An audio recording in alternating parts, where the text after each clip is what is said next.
Ruang mesin mobil sering menjadi tempat bersarang binatang mulai tikus hingga ular, seperti yang terlihat dalam video yang diunggah akun TikTok @novierodianto1. Terlihat dalam rekaman di dalam kap mesin Toyota Avanza warna hitam, terdapat ular ukuran cukup besar. Dalam video terlihat kap mesin dibuka oleh sejumlah orang menggunakan batang bambu untuk menjaga jarak jika ular tersebut melawan.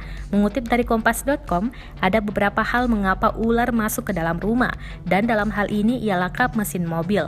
Salah satunya yaitu mencari tempat persembunyian. Ular biasa bersembunyi di tumpukan kayu dan tumpukan kompos, mulsa jerami, daun, dan sebagainya yang terkumpul di rumah untuk mencari kehangatan. Sejauh ini belum ada wacana bagaimana mencegah ular masuk ke dalam kap mesin, tapi ada 5 perkara mencegah ular masuk ke rumah, dan 2 diantaranya bisa dipakai mencegahnya ke dalam kap mobil. 1. Tikus. Bersihkan rumah dan pekarangan dari tikus. Tikus adalah salah satu sumber makanan utama ular, jadi pastikan kamu membersihkan rumah dan pekarangan dari tikus. Terlebih mengingat bahwa ular merupakan predator alami tikus dan hewan pengerat lainnya. Ular menggunakan lidahnya untuk mengendus dan melacak mangsanya. Jika menangkap aroma hewan pengerat di dalam rumah akan membuat ular memasuki rumah dan pekarangan.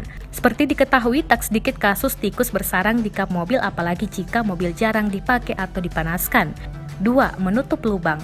Ular dapat masuk ke ruang mesin dari bawah karena ular memiliki tubuh yang fleksibel.